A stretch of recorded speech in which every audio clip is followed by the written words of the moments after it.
ಚರ್ಮದ ಕಾಂತಿ ಹೆಚ್ಚಿಸಿಕೊಳ್ಳಲು ಮಾರುಕಟ್ಟೆಯಲ್ಲಿ ದೊರಕುವ ದುಬಾರಿ ಬೆಲೆಯ ಸೌಂದರ್ಯವರ್ಧಕಗಳ ಬದಲಾಗಿ ಮನೆಯಲ್ಲೇ ಸುಲಭವಾಗಿ ಚರ್ಮದ ಕಾಂತಿಯನ್ನು ಹೆಚ್ಚಿಸಲು ಇಲ್ಲಿವೆ ಸರಳ ಉಪಾಯಗಳು.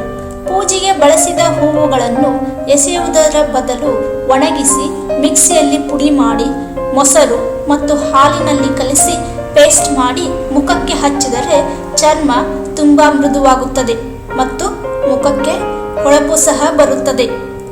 ತುಳಸಿ ಮತ್ತು ಪುದೀನವನ್ನು ಒಣಗಿಸಿ ಪುಡಿ ಮಾಡಿ ನಿಂಬೆ ರಸ ಅಥವಾ ಮೊಸರಿನಲ್ಲಿ ಕಲಸಿ ಪೇಸ್ಟ್ ಮಾಡಿ ಮುಖಕ್ಕೆ ಹಚ್ಚಿ 15 ನಿಮಿಷದ ನಂತರ ತಣ್ಣೀರಿನಿಂದ ಮುಖ ತೊಳೆದರೆ ಕಲೆಗಳು ಮಾಯವಾಗುತ್ತವೆ.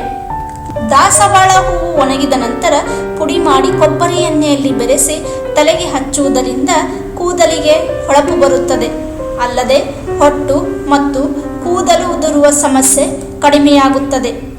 ಕರಿಬೇವಿನ ಸೊಪ್ಪನ್ನು ಒಣಗಿಸಿ ಪುಡಿ ಮಾಡಿ ಮೊಸರಿನೊಂದಿಗೆ ಬೆರೆಸಿ ಮುಖಕ್ಕೆ ಹಚ್ಚಿಕೊಂಡರೆ ಚರ್ಮ ಕಾಂತಿಯುಕ್ತವಾಗುತ್ತದೆ. ಅಲ್ಲದೆ ಕರಿಬೇವಿನ ಸೊಪ್ಪನ್ನು ಒಣಗಿಸಿ ಪುಡಿ ಮಾಡಿ ಇದನ್ನು ಕೊಬ್ಬರಿ ಎಣ್ಣೆಯಲ್ಲಿ ಬೆರೆಸಿ ಕೂದಲಿಗೆ ಹಚ್ಚುವುದರಿಂದಲೂ ಕೂದಲು ಕಾಂತಿಯುಕ್ತವಾಗುತ್ತದೆ. ಇನ್ನೂ ಹೆಚ್ಚಿನ ಸೌಂದರ್ಯ ಮತ್ತು ಆರೋಗ್ಯ ಸಂಬಂಧಿತ ಸಲಹೆಗಳಿಗಾಗಿ ಮನೆಮದ್ದು ಯೂಟ್ಯೂಬ್ ಚಾನಲ್ ಅನ್ನು ಸಬ್ಸ್ಕ್ರೈಬ್ ಮಾಡಿ, ಲೈಕ್ ಮಾಡಿ, ಕಮೆಂಟ್ ಹಾಕಿ. ಧನ್ಯವಾದಗಳು.